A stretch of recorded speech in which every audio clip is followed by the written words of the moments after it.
Aamin o ibo-boycott?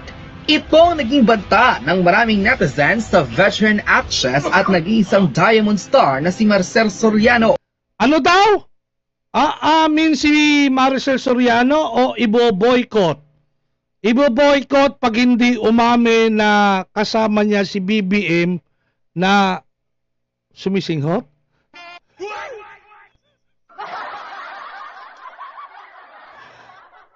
Pwede rin. Maricel Soriano, pwede, umamin ka lang. Sabihin mo, kasama ko si BBM, sumisinghot kami.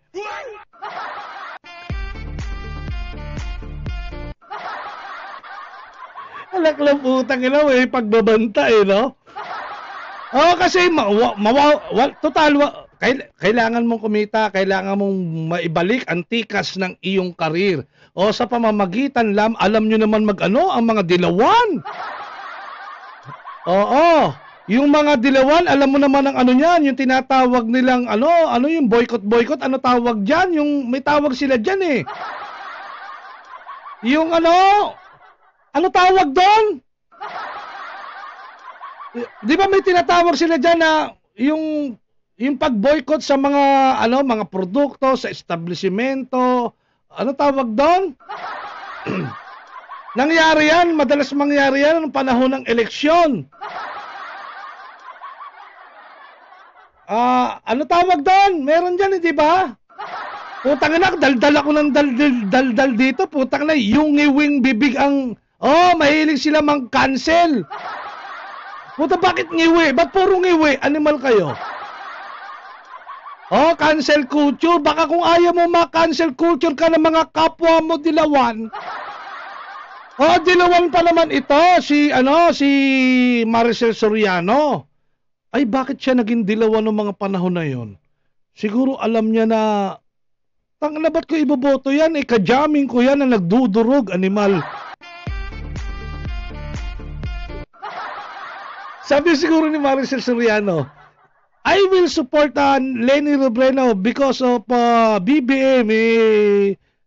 Kasama ko sumisinghot yan, animal.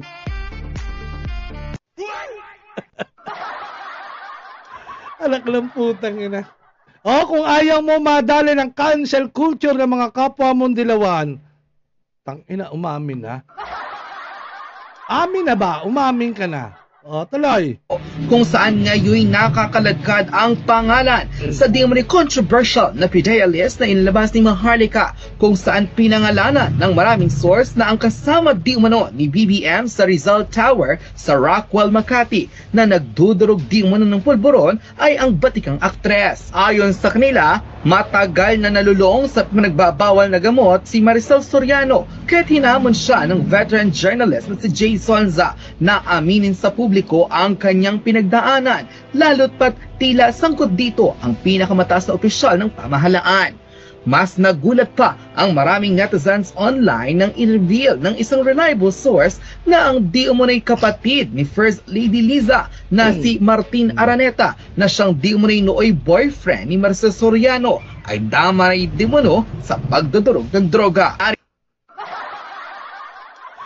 Putang inang pamilya to, adik. Pamilya ng adik.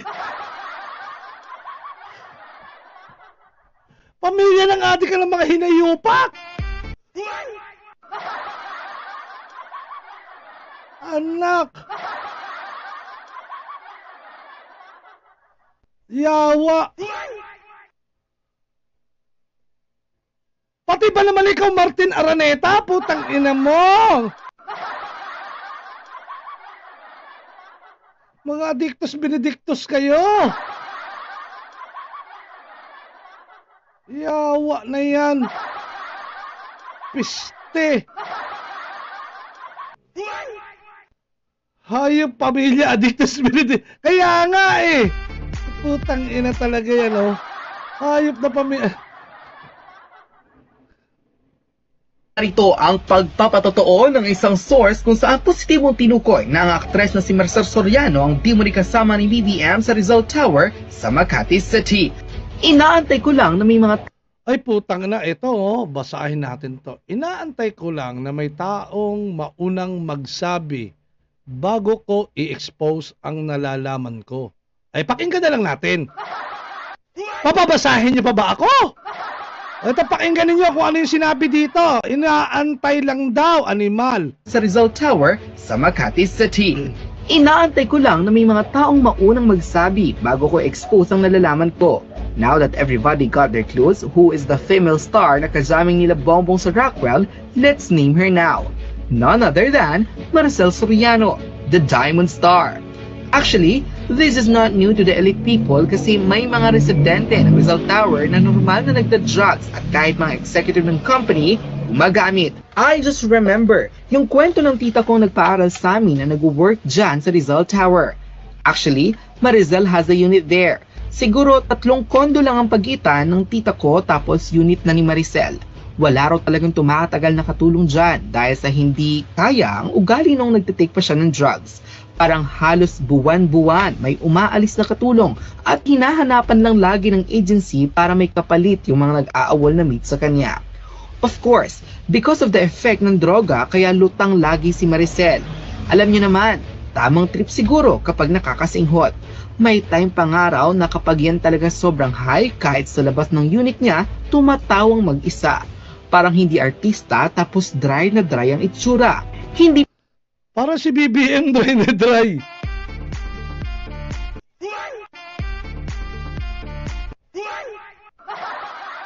Puta na si Bongbong Marcos, putang na tuyot. Pati utak tuyot! Anak ng putang inabangag!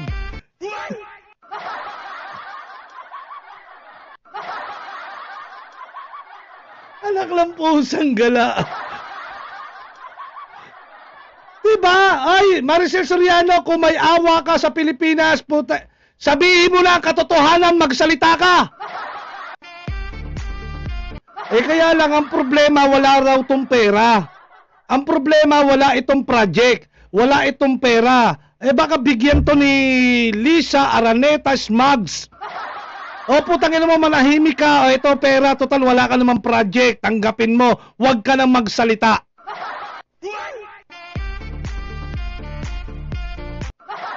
Diba? Malamang ganun ang mangyari. Pisting yawa. Diba? Ay, Ate Cherry Tosaki, magandang umaga. Diba? Akala ko kapatid dili sa anak pala dry na dry ka mo. Effect ng droga. Sino? Okay, tuloy. Hindi pa makakalimutan ng tita ko ang nakita niya dati na tumatakbong nakahubot-hubad si Maricel Soriano dahil sa pagkahay nito. Ang ginawa lang ng mga security, binalutan siya at ibinalik sa unit niya. Of course, maraming nakakita pero lahat siguro residente lang ng Rizal Tower kasi ang condo unit na yan may mall pero hiwalay ang pass at elevator ng mga residente. Lulong daw talaga si Maricel noon pa, kaya nga naubos ang pera niya. Saka yung sinasabi ni Maharlika, totoo yon dahil ang ex-BF ni Maricel, kapatid ni Liza, si Martin Araneta. Grabe, ubos raw talaga ang pera ni Inang Maria dyan sa mga yan. Dahil sa bisyo, hindi lang katawan ang natuyot, pati bulsa, tuyot na tuyot. Unquote. Sa naging revelasyon na ito ng isang reliable source, shocking para sa maraming netizen na may katotohanan raw pala talaga ang mga positibong pagre-reveal ni Maharlika sa di umano'y kasama ni BBM na di umano'y nagdudurog ng pulburon sa Rizal Tower, isang malaking condo unit sa Makati City. Dagdag pa ng nasabing source, hindi raw lingid sa kalaman ng mga taga-showbiz na pinagdaanan ito ng veteran actress at alam raw nila ang di umano'y dark side ng buhay ni Maricel Soriano. Bakit pares ngiwi? Putang ina. Ba't pares kayo ngiwi, animal? Isa pa sa mga pinakaikinagulat ng maraming netizen nang madawit dito ang nakababatang kapatid ni First Lady Liza at sariling bayaw ni President Marcos na si Martin Araneta na di umano'y ex-boyfriend raw ni Maricel Soriano na madalas makita sa Rizal Tower sa Rockwell, Makati City. Matatandang bago makaladkad ang pangalan ni Maricel Soriano, ito ay naging controversial rin matapos i-endorso si Vice President Leni Robredo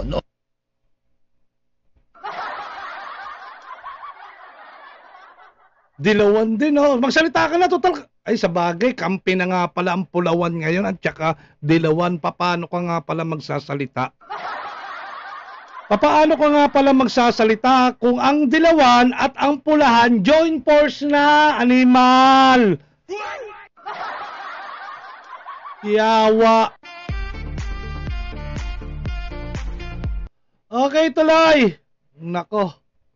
Noong 2016 at makita ang pangalan ng kanyang ex-boyfriend na si Martin Araneta na kasama ang di umano'y smuggler na si Michael Ma at ang Pangulong si Ferdinand Marcos Jr. Ano ang iyong magiging reaksyon matapos positibong tukuyin ng maraming reliable source na ang artista o female celebrity na kasama ni PBBM na di umano'y nagdudurog ng pulburon sa Rizal Tower sa Rockwell, Makati ay walang iba kundi ang Diamond Star na si Marcel Soriano.